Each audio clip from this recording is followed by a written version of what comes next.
everybody, it's Saturday. Sorry we're a day late. I just finished editing that tube versus solid state challenge video. Took a little bit longer to finish that one than I thought I was going to. So yeah, viewers' comments are Saturday instead of Sunday.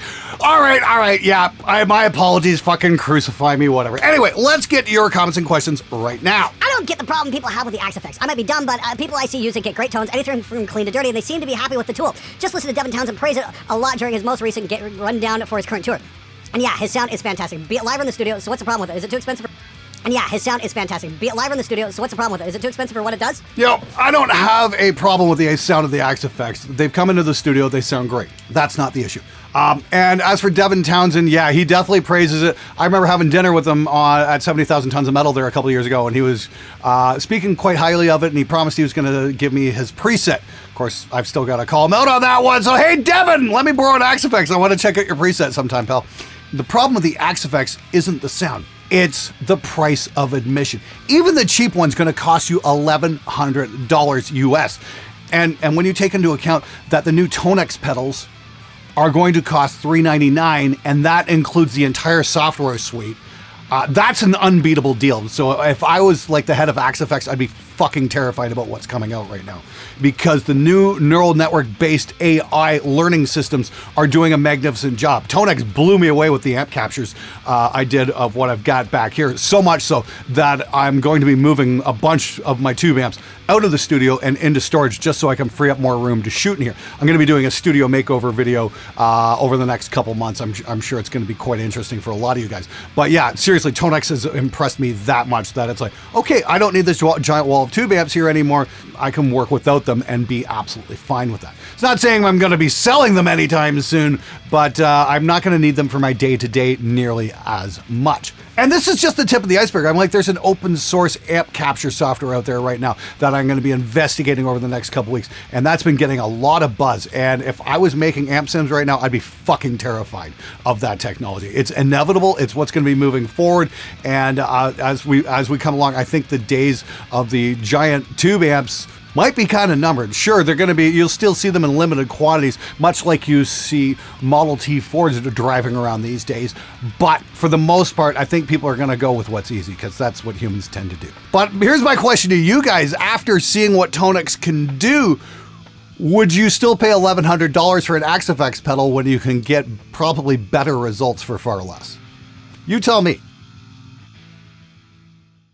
All right, everybody, this episode is brought to you by no, not a VPN, and no, not a new set of pickups that are not going to change the sound of your guitar. This week's episode is brought to you by Raid Shadow Legends. Now, why the hell should a home recording engineer play Raid? Let me spell it out for you in 4 simple letters. R is for rage, because this is what I feel when the bass player wastes my time in the studio because he didn't bother to learn the material. A is for aggravation. This is what I feel when I'm spending my morning waiting around for the bass player's mom to drop him off at the studio. I is for idiots, and this is what you as a home recording engineer are going to be dealing with all day, every day. No, you will not be recording top-level professional session musicians. You'll be recording the people you have to teach how to play their own instruments.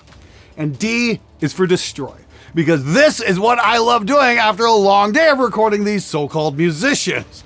And that is destroying the bad guys. Raid has a wonderful battle system that is very therapeutic for the poor engineer who's just spent the last 12 hours cooped up in an airtight room with a bunch of dum-dums who have deluded themselves into thinking that they're going to be the next Periphery. Bring on the slaughter, I say! Now, if you need to blow off some steam and haven't started playing, then use my link in the description below or scan my QR code right here to get some insane bonuses, like Epic Champion, Kellen the Shrike, and other useful things, like energy refills, magic potions, and XP brews. And because it's Raid's birthday, the gifts keep on coming. All new and existing players can get a bunch of free birthday gifts. Once you're in game, after clicking on the links, just enter the promo code 4YearsRaid to get your hands on 4 legendary skill tomes, plus other useful stuff. Hit the link in the description below or scan my QR code, and I will see you on the battlefield. Now back to the show. Benefit of Kemper is 0 latency on recording and no toll on your CPU. Also, it sounds just like a real amp. With plugins, you don't get that 3D sound like the Kemper managed to give. Who Hold your fucking horses there, No Man's Land. 3D sound, hang on. You know, when I did the original Orange Super Crush demo with Mendel, I thought we needed tubes to get the 3D sound. Now we have to have a Kemper because a plugin can't do it, Tonex can't do it.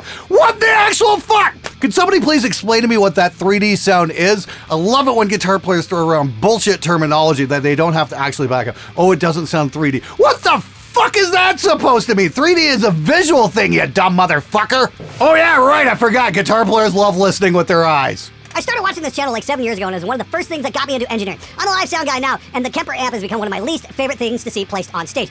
Everyone thinks they have the tightest and heaviest tone, but it all sounds like a very expensive buzzsaw. Okay, there might be some truth to that. There's two things I'm thinking of. First and foremost, maybe they forgot to put an IR on the output that's going to the PA. That might be a thing. I know I've had to yell at guys who are putting IRs onto their traditional 4x12s. They're hooking a Kemper up to a Marshall cab and refusing to turn off the IR. It's like, you dumb motherfucker. The IR is what's supposed to make it sound like that cabinet. You already have the cabinet, okay? 2 IRs stacked on top of each other don't sound great. In parallel, they can be awesome, but that's a different thing. But make sure the output you're going to put to the PA has the IR turned on. That's the big one. The other thing might be a little too much distortion. I would tend to agree with your statement there, but that's not just a Kemper thing or an AxeFx thing. I remember seeing that at like gigs at Harpo's in the 90s. You know, some bands would sound huge, then some bands would really crank the fucking distortion up and they'd sound really thin. One of the most monstrous bands I ever heard live was Fu Manchu, and that was just like a couple of plexis with some fuzz faces, and they sounded godlike. So yeah, there is something to that. So to the guys who say, oh, tube amp in the room, maybe there's something to that. I'm not gonna say there isn't. In a recording situation, it's a very different thing because you have to, take out certain parts of the guitar's bandwidth to make it all fit with the other instruments. In the room though, that might be a little bit different. And yeah, maybe sometimes backing down the distortion at your live gig will make the guitars punch that much harder because we're adding dynamics back into the sound. And that's not a tube or solid state thing. I think that's just a gain versus too much gain thing. I could be wrong though. You guys tell me. We drummers are not the reason they put Tide Pods in the locking cases at the store. No, we're not. Shut up. Yeah. So if my rig is all digital, is it wise to spend money on different IRs rather than buying every new hyped amp set? The IRs are really what's going to make the sound. That's what's the ultimate governor of your sound. Every fucking tone that you create, every tweak on the amp knob, everything is going through the filter of your impulse, or in the real world, the speaker. So yeah, that is the single most important thing. That being said, Spectre Digital's got something coming out that's really exciting with impulse responses. That should be out before the end of the month. I think I'm going to be shooting that video in a couple of days. Stay tuned for that. I know you guys are going to like it. Hi Glenn, so do you think that since IRs have become so advanced, it would be worth it to try adding an IR to an old piece of equipment that sounded horrible when direct recording, just to see if it helps any perhaps old disregarded piece of equipment, maybe a gem? Yeah, you know what? I think there might be some truth to that. I'm going to try that actually once we get the aforementioned IR thing happening with Spectre Digital. Yeah, maybe I will grab some old gear and see what happens. I mean, like, my biggest problem with a lot of the early Line 6 stuff was that you couldn't turn off the internal impulse. And I had a sneaky suspicion that things would sound an awful lot better if we could have done that.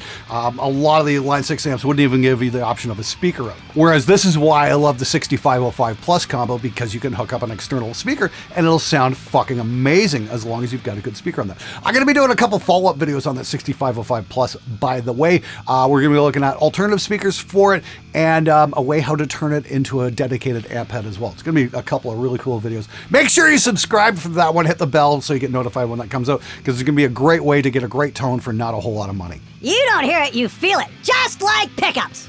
Oh yeah, I love that. You know, when faced with a blind challenge, guitar players can't pick out a solid state amp from a tube. Suddenly it becomes all about feel. Yes, we listen with our eyes and we feel with our ears.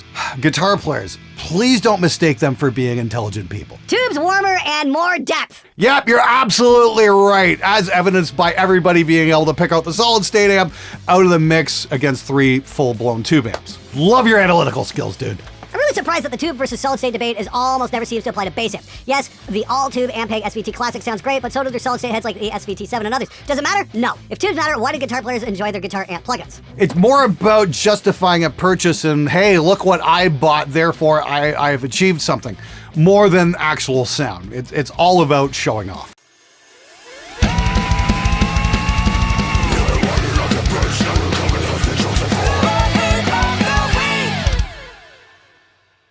As usual, Fricker is wrong. No surprise there, though. The 6505 and any of the 5150 VH amps, for that matter, are all essentially poor man's copies of the Soldado. They all do one aspect of the slow 100 well, the high gain stuff. However, the slow 100 is way more versatile and can do blues, mid-gain classic rock, and clear stuff really well. So it's clearly a superior amp to any of these clones. Well, considering the most people watching this video don't have a lot of money to burn, hey, you know what? Thanks for that observation. You hear that, guys? If you don't have money, the 6505 Plus is definitely your thing, especially if you love playing high-gain amps. Hey, you know what? Thanks so much for affirming that, Bozaki. We really appreciate it. AI should make producers and soundmen obsolete fairly quickly. Can't wait, to be honest. Oh, you could be right there, Martin. Engineers, probably. Mastering engineers, definitely. I mean, like, seriously, the ozone works so good these days. I'm really considering, wondering why anybody would bother going to a mastering engineer anymore. I know that's probably going to piss off my mastering engineer friends, but it's like, seriously, we pay you guys to, to give an EQ curve onto a record to match our favorite records. Now we can just plug in an AI and it does the same fucking thing. I imagine a lot of the sound engineers' days are going to be numbered. I think the days of the project studio are going to be going bye-bye very soon because AI will be able to mix a song the way we want. We can literally going to be able to plug in a record and say, hey, I like this sound, give me that, and it will. The only thing is, though, producers, I don't know if AIs are going to replace those anytime soon, because having a sober second opinion about your musical choices is never going to be replaced by AI. I don't think. I could be wrong, but I'm just thinking, having somebody there saying, that might not be such a good idea. I don't know if a computer's going to be able to pull that off or not. Remains to be seen. Exciting days nonetheless. Glenn! Hey dude, hope you're well. I would really find it helpful if you did a video explaining the signal chain and what actually affects the different parts of the overall guitar sound, from the strings to the pickups to the head and to the speaker, etc. All the best, buddy. Hey Aaron, I kind of already did a video about that. It was called What Actually Affects Guitar Tone. I'll have a link for it right here. I'll have a link for it at the end of the video. If you haven't seen that, I'd really recommend checking it out.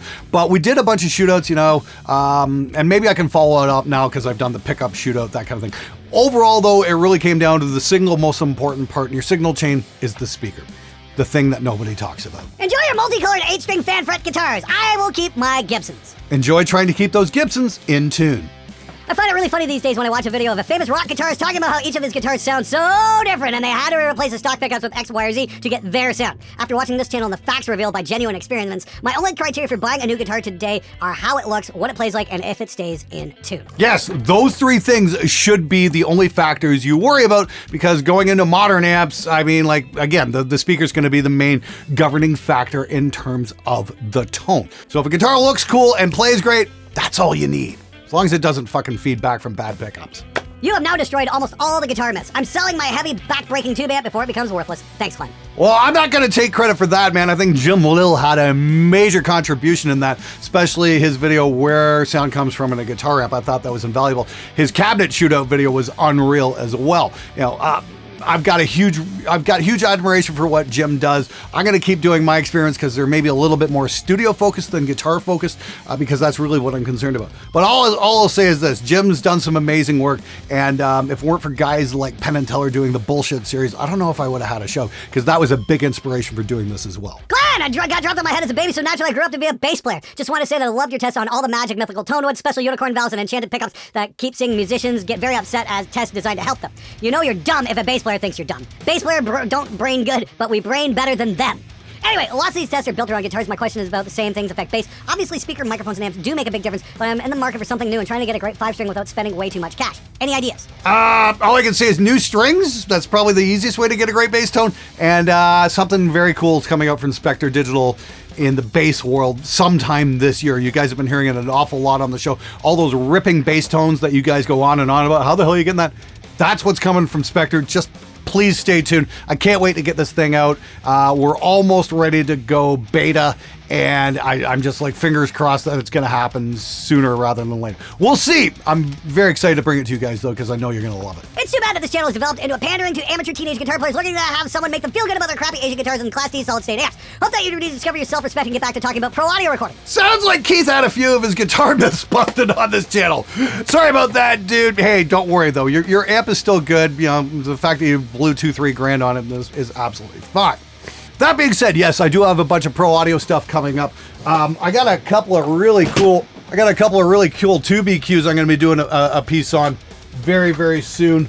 It's kind of, reworked the way how I'm mixing my guitars, and it's turned out amazing. And then one's a mastering EQ, and that's absolutely fucking incredible too. Actually, I just had a really fruitful call with the guys over at SSL, and I think they're going to be becoming regulars on the show. Fingers crossed that happens. If you guys want to see a bunch of SSL stuff on the show, please leave a comment below, and that will just give me some screenshots I can send to those guys and go, hey, there's a demand for this stuff. I think SSL is doing some really cool stuff with software. I thought their channel strips were amazing. They got some other cool stuff coming out in the near future.